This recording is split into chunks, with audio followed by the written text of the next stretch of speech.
Assalamualaikum warahmatullahi wabarakatuh.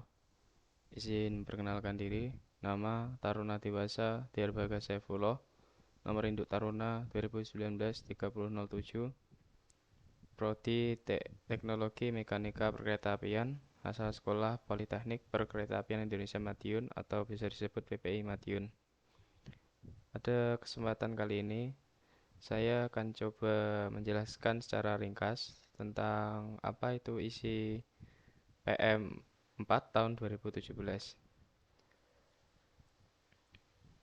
Yang pertama adalah di sini PM dalam bab 1 menjelaskan perkeretaapian adalah satu kesatuan sistem yang terdiri atas prasarana sarana dan sumber daya manusia serta norma kriteria persyaratan dan prosedur untuk penyelenggaraan transportasi kereta api. Selanjutnya ada kereta api adalah sarana perkeretaapian yang bergerak dengan sendiri ataupun dapat dirangkaikan. Kemudian ada sarana perkeretaapian adalah kendaraan yang bergerak jalan rel. Di sini kita tahu kalau kereta apian itu adalah sistem, sedangkan kereta api adalah sarananya. Jadi jangan tertukar untuk pemahaman selanjutnya. Dan di sini ada sistem pengoperasian sarana kereta apian secara manual maupun otomatis. Ada peralatan khusus. Kemudian ada awak sarana. Awak sarana itu adalah orang yang ditugaskan dalam pengoperasian kereta api. Dan ada masinis, masinis yang bertugas mengoperasikan kereta api. Ada asisten masinis, yaitu awak sarana yang ditugaskan untuk membantu masinis dalam mengoperasikan kereta api.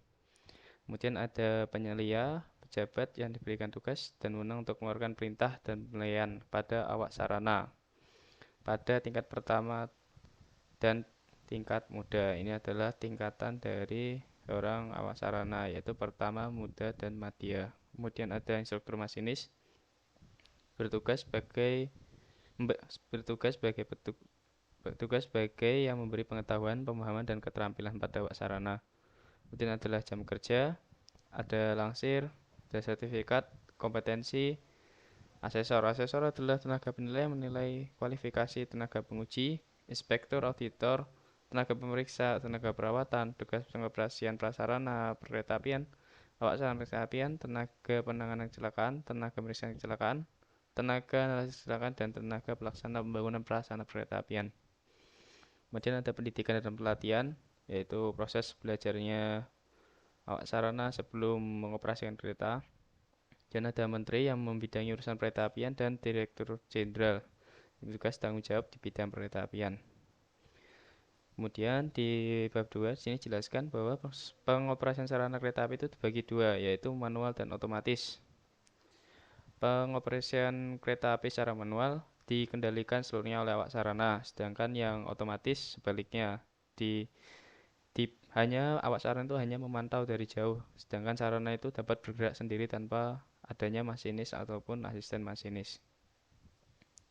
Kemudian pengoperasian sarana secara otomatis itu dibagi tiga. Yang pertama, automatic train protection, automatic train operation, dan automatic train supervision. Selanjutnya, awak sarana tersendiri itu dibagi dua seperti tadi, yaitu masinis dan asisten masinis. Eh, beliau ini yang bertugas untuk mengoperasikan kereta api saat kereta api beroperasi. Selanjutnya, nah ini ada tingkatan awak sarana dibagi tiga tingkat. Yang pertama adalah awak sarana tingkat pertama, tingkat muda, dan tingkat madya.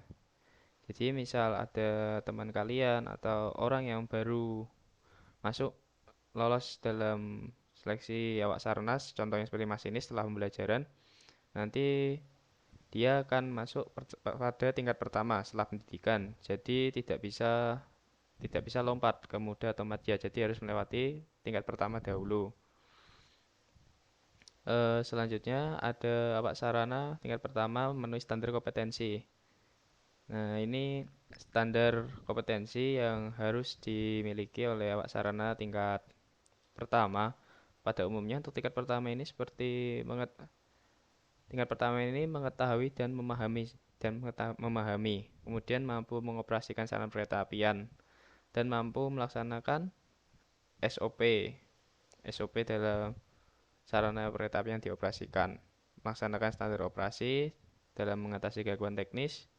Ini masih umum untuk menjadi awak sarana. Kemudian setelah itu kita masuk ke kompetensi yang tingkat muda. Yang tingkat muda itu mulai mampu mengetahui, memahami, dan memimpin dan mengatasi. Jadi lebih sedikit di atas daripada yang tingkat pertama tadi karena tingkatannya sendiri memang di atas yang tingkat pertama. Dan yang terakhir ada tingkat madya. Tingkat madya ini didapat ketika kalian sudah mencapai tingkat muda dan pastinya tingkat pertama. Kecakapan awak sarana kereta apian diberikan dalam bentuk dua, yaitu sertifikat kecakapan awak sarana kereta apian dan tanda pengenal kecakapan awak sarana kereta apian. Nah, dalam tanda kecakapan ini dimiliki dua, yaitu tanda lulus pendidikan dan pelatihan dan lulus uji kecakapan oleh Direktorat Jenderal Kereta Apian langsung. Jadi ini tidak sembarangan ya, memang sudah teruji secara teknis kalau sudah layak mendapatkan sertifikat dan tanda pengenal kecakapan awak sarana. Selanjutnya, ini adalah wewenang awak sarana tingkat pertama, yaitu membantu masinis. Untuk pertama kita tidak bisa langsung menyetir kereta, jadi mengoperasikan kereta. Jadi pertama itu membantu masinis terlebih dahulu melaksanakan peroperasian sarana kereta apian untuk kegiatan langsir dan menggantikan tugas masinis. Nah, di poin ketiga, apabila masinis memiliki keadaan darurat, itu dapat digantikan oleh awak sarana yang tentunya memiliki kompetensi yang sudah teruji, jadi tidak boleh sembarangan.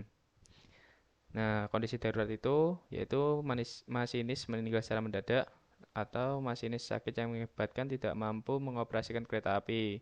Jadi, dalam kondisi ini asisten masinis dapat menggantikan masinis dalam mengoperasikan kereta api.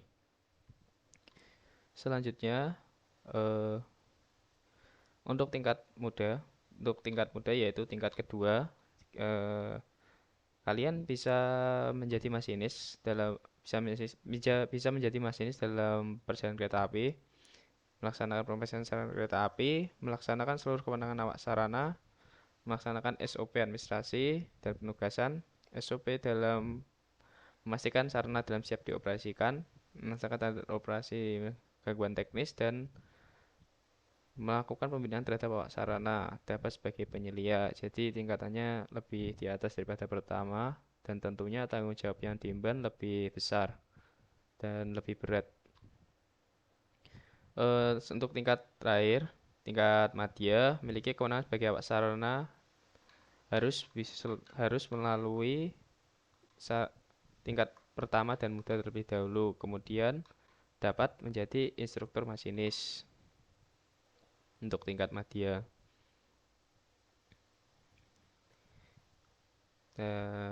Langsung saja.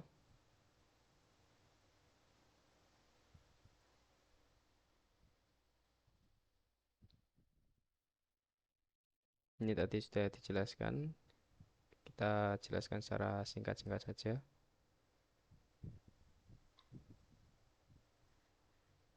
Nah, ini ada yaitu di bab 4 ada cara mendapatkan sertifikat kecakapan sarana. Syaratnya ya. Syarat yang pertama adalah pria atau wanita, sehat jasmani dan rohani. Artinya tidak gila ya, dan mohon maaf tidak cacat, walaupun ada yang cacat itu masih bisa ditoleransi oleh pihak kesehatan yang saat mengetes. Kemudian tidak buta warna, tinggi badan minimal 160 cm.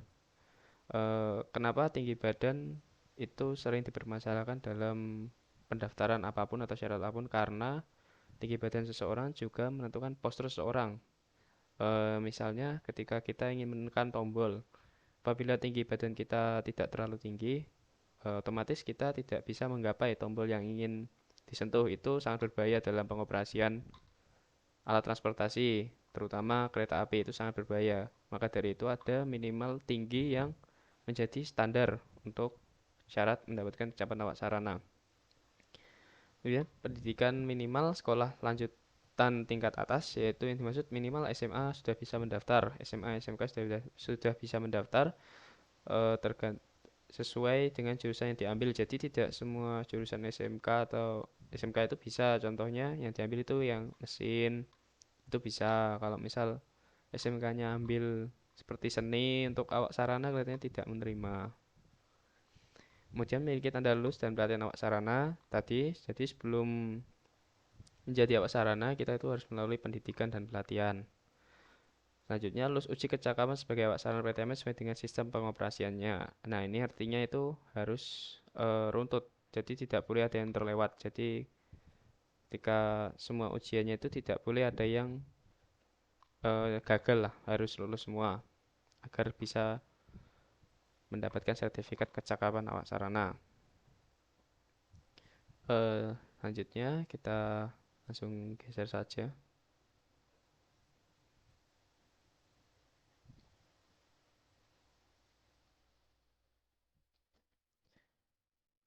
Nah, untuk memperoleh sertifikat kecakapan awak sarana, kita harus mengajukan permohonan pada Direktur Jenderal, yaitu oleh badan hukum atau lembaga pendidikan dan pelatihan telah terakreditasi, jadi tidak boleh abal-abal, unit kerja tempat pemohon bekerja, atau penyelenggara sarana perkereta-apian. Kemudian ada permohonan itu ada syaratnya, ada melampirkan data, tidak asal mengajukan. Yang pertama itu ada fotokopi KTP yang masih berlaku, pas foto dengan latar belakang merah ukuran 3x4 sebanyak 1 lembar, dan tanda bukti lulus mengikuti pendidikan dan pelatihan sesuai dengan sistem pengoperasian sarana perkeretaapian yang dilegalisir oleh badan hukum atau lembaga pendidikan. Jadi untuk dilegalisir berarti harus mendapatkan seperti cap dan tanda tangan ya, tidak boleh asal-asalan agar keaslian dokumen tersebut bisa dipertanggungjawabkan. Nah, kemudian ada perpanjangan masa berlaku sertifikat dapat disampaikan paling lambat 20 hari kalender sebelum sertifikat berakhir dengan melampirkan surat permohonan, surat keterangan sehat dari dokter umum, fotokopi KTP, pas foto dengan latar belakang merah berukuran 3x4 sebanyak 1, dan sertifikat yang berlaku. Selanjutnya, untuk memperoleh sertifikat yang mengalami kerusakan atau hilang permohonan dapat diajukan pada Direktur Jenderal dengan melampirkan. Jadi, apabila ada sertifikat yang mengalami rusak atau hilang atau saat itu terkena bencana jadinya rusak, itu bisa diajukan kembali dengan melampirkan surat permohonan, fotokopi KTP, surat keterangan dari unit kerja yang bersangkutan, sertifikat yang rusak atau tanda bukti kerusakan. Jadi kalau misal sertifikatnya rusak itu jangan dibuang atau jangan disobek dibuang ke sampah, itu bisa menjadi bukti untuk dilampirkan. Dan surat keterangan kehilangan dari kepolisian bagi sertifikat yang hilang. Jadi setelah hilang atau rusak itu bisa langsung dilaporkan ke polisi agar mendapatkan surat keterangan. Penyelenggara ujian untuk memperoleh sarana kecakapan awak sarana perkereta-apian dilaksanakan paling lambat 10 hari kerja setelah seluruh persyaratan dipenuhi. Jadi dari 20 hari itu bisa ke 10 hari. Uji kecakapan awak sarana perkereta-apian itu terdiri dari teori, praktek, atau uji pengenalan lalu lintas, wawancara, dan kesehatan. Nah, untuk pengujiannya ini memang pada dasarnya memang ada teori, praktek, wawancara, dan tes kesehatan. Wajar masih seperti pada umumnya, cuma isinya ini berbeda, lebih menjurus ke kecakapan awak sarana perkereta-apian, tidak lebih khusus ke kereta api, tidak hanya awak sarana transportasi lain. Kemudian apabila peserta yang tidak lulus itu akan diberikan surat pemberitahuan dan dapat diajukan untuk mengikuti kembali ujian kembali. Jadi seperti remedi untuk yang belum lulus saat melakukan pengujian itu dapat remedi, tidak langsung gagal begitu. Selanjutnya Asesor. Asesor bidang awak sarana merupakan tenaga penilai yang menilai kualifikasi awak sarana. Jadi untuk awak sarana itu yang bagian menilai adalah asesor bidang awak sarana. Nah, untuk menjadi asesor itu mempunyai syarat. Yang pertama, pendidikan paling rendah D3 atau sederajat. Jadi tidak bisa kayak D1, SMA, SMK itu tidak bisa. Minimal adalah D3. Memiliki pengalaman paling sedikit 4 tahun dalam bidang perkeretaapian. Memiliki sertifikat asesor di bidang awak sarana perkeretaapian. Di sini sudah jelas tidak bisa fresh graduate ya, harus 4 tahun bekerja minimal dalam bidang perkeretaapian baru bisa mendaftar ya asesor. Tidak bisa fresh graduate langsung daftar asesor, tidak bisa. Selanjutnya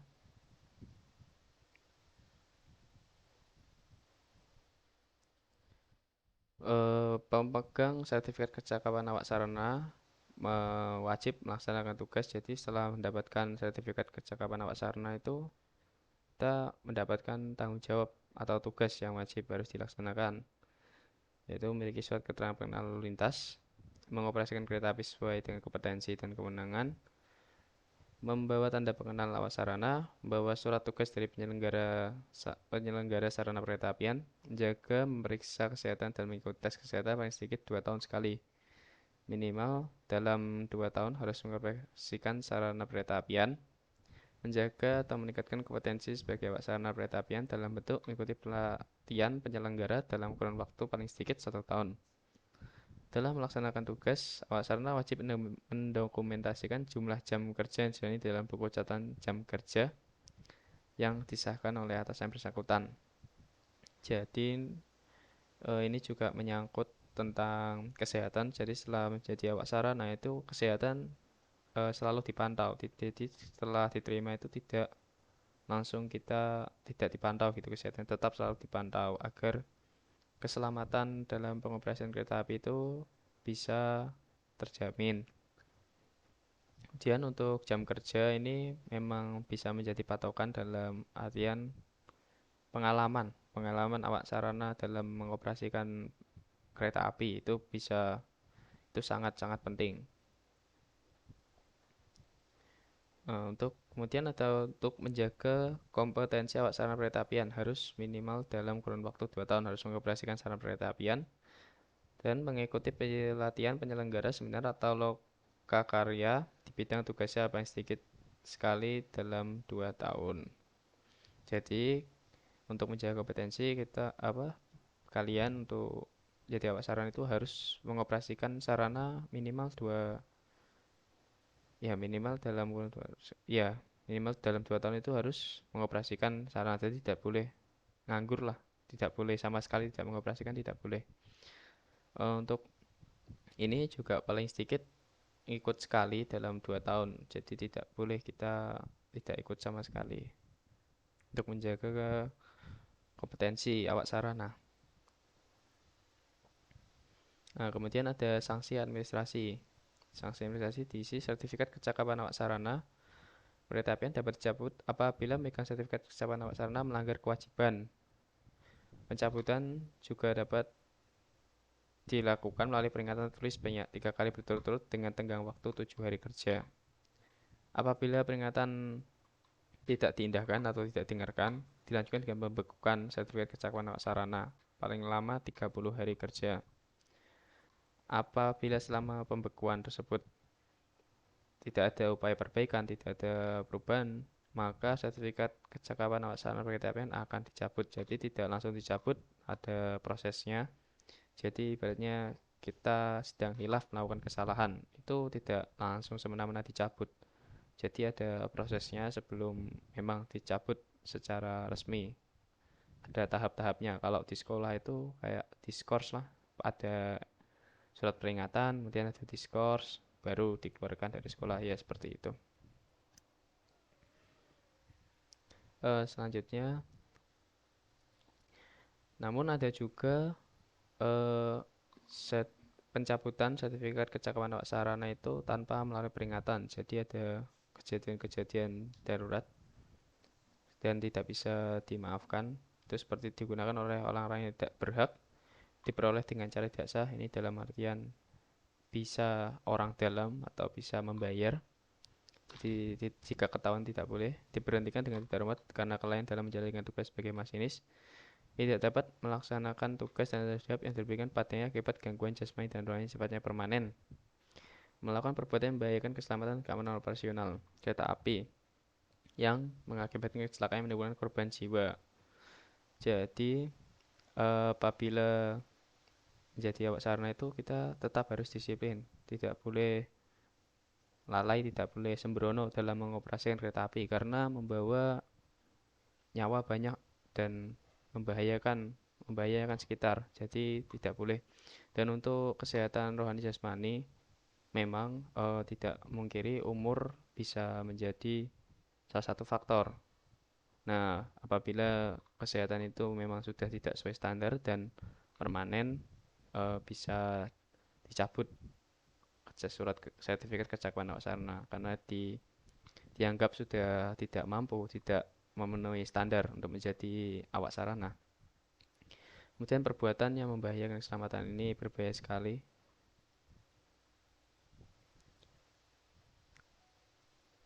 Kemudian ini ada buku sertifikat kecakapan awak sarana, yaitu ciri-cirinya: memiliki 12 baris, memiliki panjang 12 cm, lebar 9 cm, cover berwarna hijau, depan bertuliskan RI, Direktorat Jenderal Kementerian Perhubungan dengan lambang Garuda.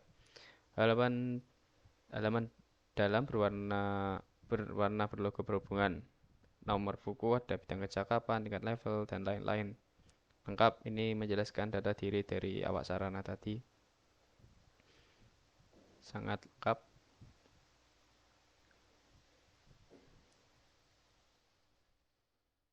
Kemudian untuk tanda pengenal kecakapan sendiri juga ada ciri-cirinya. Memiliki panjang 8,8 dan lebar 5,5, artinya lebih kecil daripada sertifikat tadi ya. Tadi kan sertifikat 12 dan lebar 9, sedangkan ini 8,8 dan 5,5. Jadi bisa dibedakan, warna sampul pun juga beda, warnanya biru muda. Isinya tentang logo perhubungan, terus kualifikasi ASP, tulisan tanda pengenal kecakapan, nama, dan lain-lain informasi tentang awak sarana. Bagian belakang ada dasar hukum, kewajiban apabila terjadi kehilangan dan kerusakan, dan alamat Direktorat Jenderal Perkeretaapian. Selanjutnya,